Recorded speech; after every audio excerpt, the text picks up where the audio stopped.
गुरुजी महाराज श्री गुरुदेव सेवा मंडळ बागीमारी तालुका पारसुनी जिल्हा नागपूर अंतर्गत आपण सकाळी ध्यानाचा कार्यक्रम घेत असतो. ध्यान झालं की लगेच आपण आरोग्यावर बोलूया हा विषय घेत असतो.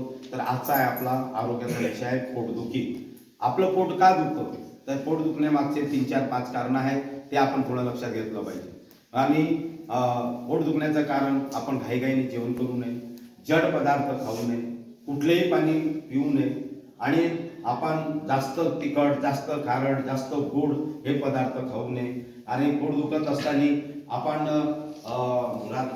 रात्रीचं जागरण करू नये किंवा आपण जे पचणारे पदार्थ असले म्हणजे पातळ पाण्याचे पदार्थ असले तेच खावं.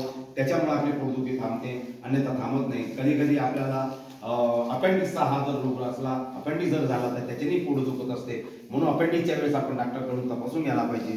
तर अशा इतर गोष्टी अनेक गोष्टी आहेत की ज्याच्यामुळे आपलं पोट दुखणं चालू असते. मग त्याच्यासाठी छोटेसे उपाय घरगुती आपण करून करण्याचा प्रयत्न करायचा.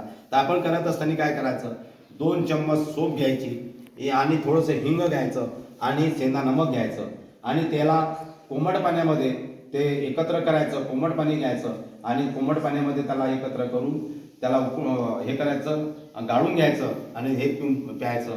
किंवा मग ओवा किंवा सेंधा नमक आहे ते घ्यायचं, ते आपण खायचं त्याला. त्याच्याने आपली पोटदुखी थांबण्याचा प्रयत्न होते. किंवा आल्याचा रस किंवा मध याचं चाटण घेतलं तरी पोटदुखी थांबते.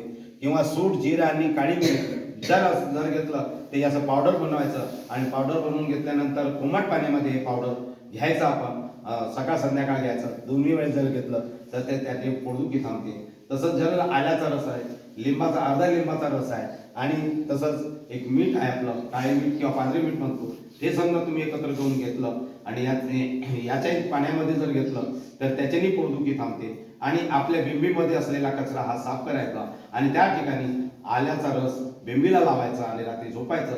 याच्याने पोटदुखीला आराम मिळतो. या क्रिया करून बघायचा आणि त्याच्यामुळे आपलं पोट दुखणं थांबतं. म्हणून अशा प्रकारे आपण हा घरगुती उपाय करण्याचा प्रयत्न करावा.